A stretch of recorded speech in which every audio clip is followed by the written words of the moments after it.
문화일보 김대영 기자입니다.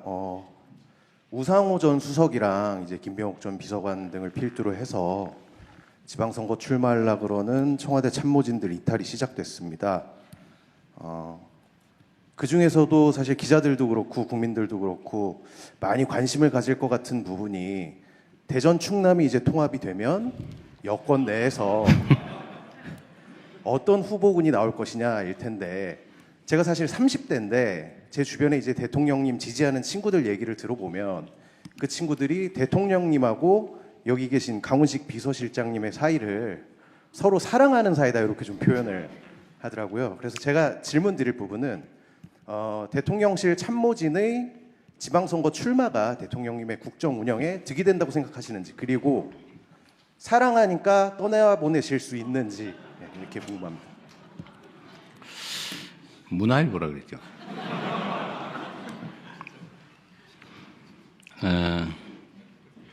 저는 제 아내를 사랑합니다.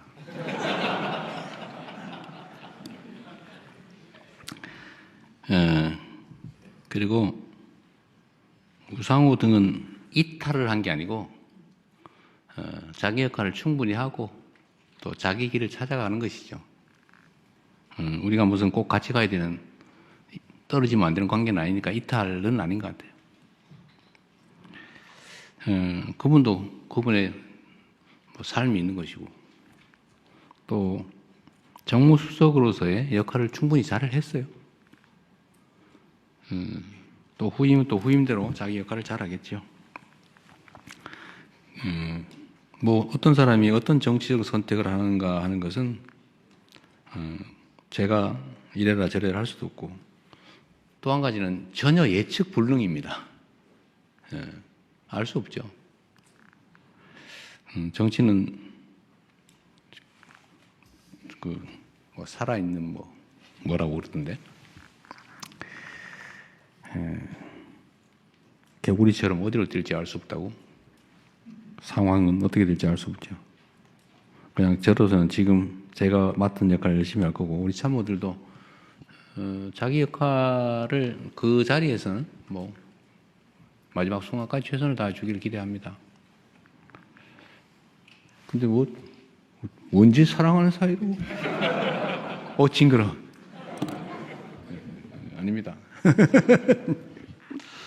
네. 대통령님께서는 여사님을 모두를 사랑하죠. 사랑하신다는 우문의 현답을 주셨습니다.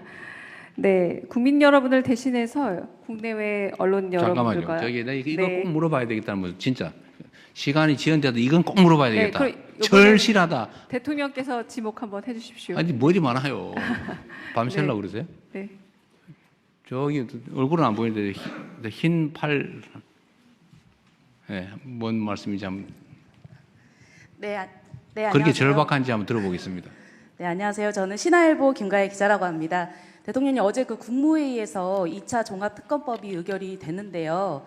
이게 이제 최장 수사기간이 170일이다 보니까 올해 그 6월, 3월 지방선거에 영향을 끼치지 않겠느냐는 우려의 목소리가 나오고 있습니다. 여기에 대한 대통령님 생각 궁금합니다. 감사합니다. 선거에는 봄바람조차도 영향을 미치죠. 바람이 세냐, 약하냐, 따뜻하냐, 춥냐, 비 오냐, 비 안 오냐, 모든 게 선거에 영향을 미칩니다. 그 특검은 뭐 거기에 영향을 미치는지 안 미치는지 잘 모르겠어요. 뭐 어떤 측면이든지 영향이 없을 수는 없겠죠.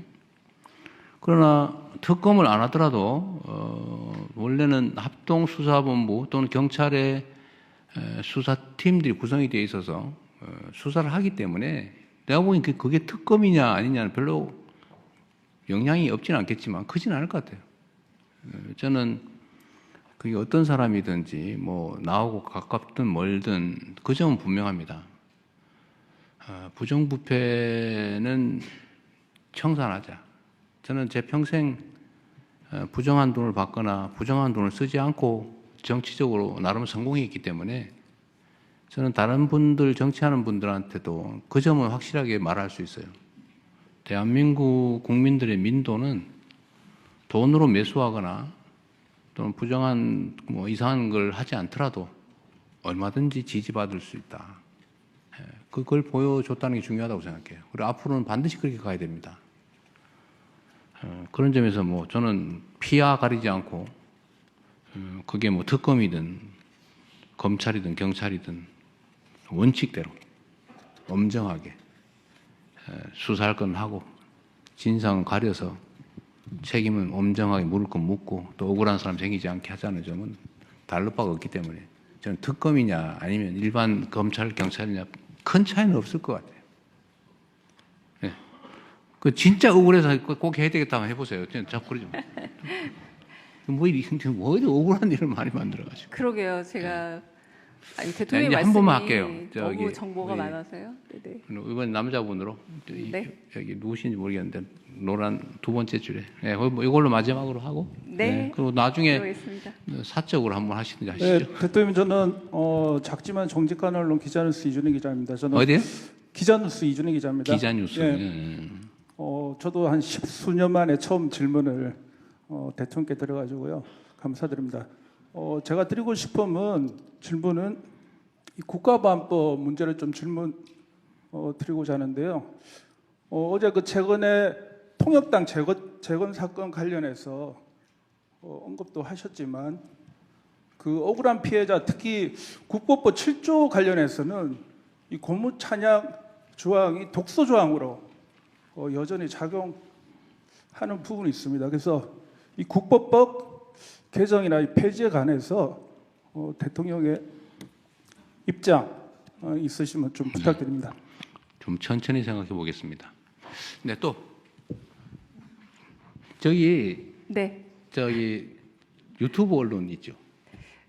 박형광 기자님. 네. 한번 세 분 지금 추가로 좀 더 하기로 하지 않았어요?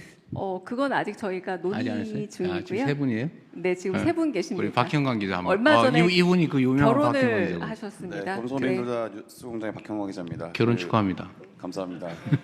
오늘 기자회견 참석하려고 신혼여행 미루고 왔어서 그랬어요? 네, 질문 안 하면 안 억울할 했으면 큰일 날 뻔했는데. 네. 네. 기회 주셔서 고맙습니다. 그 20대 국정 지지율에서 20대 국정 지지율이 70대보다 낮다라는 네. 여론조사가 계속 나오고 있습니다. 2030 세대의 정치 성향은 온라인 커뮤니티, 유튜브, 소셜 미디어 등을 통해서 형성되고 있다라는 분석도 계속 주를 이루고 있는데 이것이 그 온라인상의 어떤 가짜 뉴스가 배포되고 있는 것과 좀 상관관계가 있다라고 보입니다.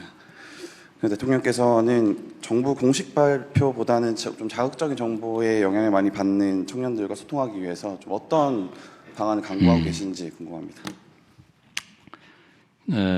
민주당 그리고 저에 대한 지지율이 이제 20대 남자 그리고 이제 60, 70대 나이가 드신 분들한테서 상대적으로 낮은 건 사실이죠. 그 중에 이제 20대, 그 중에서 특히 또 20대 남자, 여기는, 글쎄 저는 가짜뉴스 때문이라고는 단정하지는 않습니다.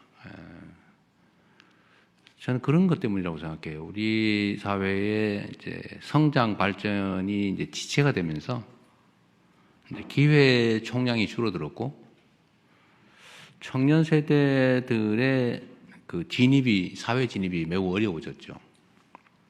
그리고 그 중에서도 상대적으로 이제 20대 남성들은 예를 들면 군 복무라든지 또는 뭐 여러 영역에서 상대적으로 좀 불리한 상황에 처했다라고 생각을 하게 되는 것 같습니다. 그 점은 저는 타당성이 있다고 봐요.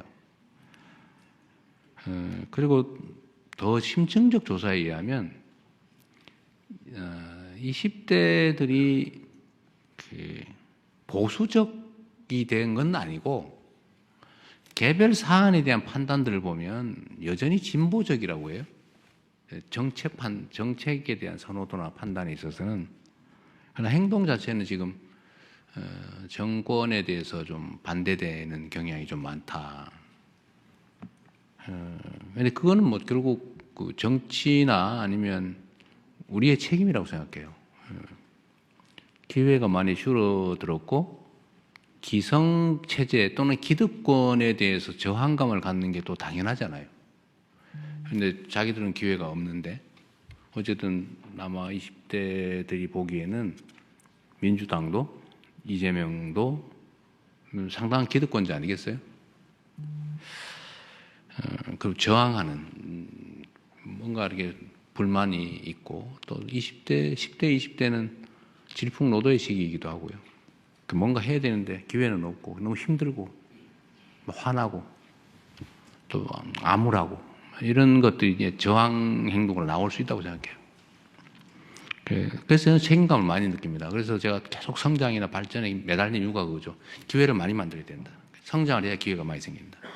새롭게 생기는 기회들은 최대한 공평하게 나누자. 새로운 기회는. 이미 있는 것들을 나눌 수는 없어요. 그거는 혁명을 하지 않는 방법이 없습니다. 농지기획 하듯이 뺏을 수는 없잖아요. 그래서 20대 문제는 여전히 어려운데 하여튼 아까 말씀드렸던 것처럼 이제 우리 사회 방향도 이제 대대적으로 바꿔 나갈 텐데 바꿀 때 우리 청년 세대들한테 기회를 많이 줘야 되겠죠. 그래서 청년 창업에 대한 얘기를 많이 하는 거예요. 취업 중요하죠. 그러나 창업도 새로운 길이다. 또 한 가지는 지금 중소기업 스타트업에 기반한 성장 이 얘기를 하는 이유도 지금 반도체 회사들은 작년의 성과에 따른 올해 상여금 이것만 몇 억씩이라고 해요. 그래서 얼마 전에 제가 대학 입시가 있었는데 그 뭐 어떤 이유인지 정확하게는 않지만 지방 대학들의 지원율이 확 올랐어요. 또 의대는 떨어지고 공대는 확 올랐어요. 이게 좀 어떤 현상을 말할까? 저는 이제 우리 사회가 좀 방향 전환을 하는데 이제 약간의 성과 신호라고 생각해요. 지방에서도 예를 들면 뭐 과학기술 분야 이런 데는 뭐 경쟁률이 엄청나요. 부산의 해양수산 관련된 학과들도 엄청나게 선호도가 올라갔다고 합니다. 네, 이런 이제 방향 전환이 조금 도움이 되고 중소기업이나 벤처기업의 예를 들면 대기업과의 이 격차 이런 것도 줄여 나가야 되고 또 정규직과 비정규직, 여성과 남성, 중소기업과 대기업과 이런 격차들도 어쨌든 정책적으로 최대한 줄여 나가려고 해요. 지금 중소기업에 소액 임금 받고는 차라리 실업자를 하지 안 하겠다 얘기 많다고 하더라고요.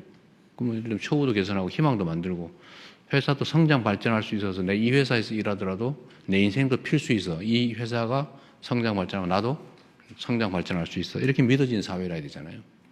그런 사회를 우리가 만들어 가야 되겠죠. 결국 정책적인 노력이 성과를 내야 이 문제도 해결이 되지 않을까. 단순히 설명하고 가짜 뉴스 단속하고 그것도 해야죠. 해야 되겠지만 더 근본적인 거는 더 좋은 기회를 더 많이 만들어내는 거. 그게 길이라고 생각합니다. 여기까지만 하고 이제 그만해야 될 것 같아요. 제가 나중에 억울하신 분은 별도의 기회를 갖도록 노력해 보겠습니다. 네, 감사합니다. 국민 여러분을 대신해 국내외 언론인 여러분들과 소통하며 지난 7개월 돌아보고 2026년 이재명 정부가 이를 대전환의 길을 보여드리는 소중한 시간 이제 마무리하겠습니다.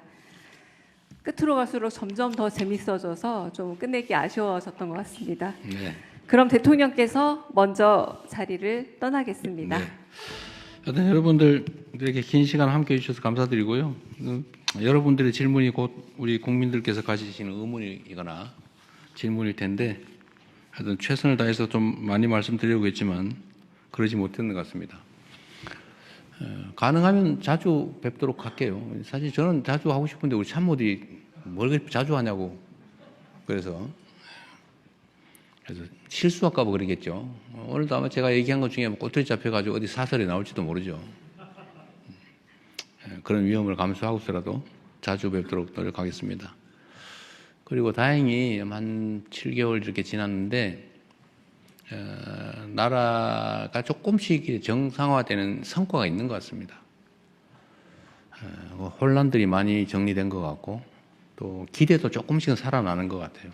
그런 걸 보면서 많이 보람을 느끼고 또 제가 공직자의 국가 공직자의 한 시간은 5,200만 시간의 가치가 있다. 계속 제가 강요들이나 공무원들한테도 많이 말씀드립니다. 공직자가 어떻게 행동하느냐에 따라서 그 나라의 운명이 결정됩니다. 가진 시간을 또 주어진 권한을 귀하게 여기고 또 앞으로도 최선을 다하겠다는 말씀을 드립니다. 새해 복 많이 받으십시오. 고맙습니다.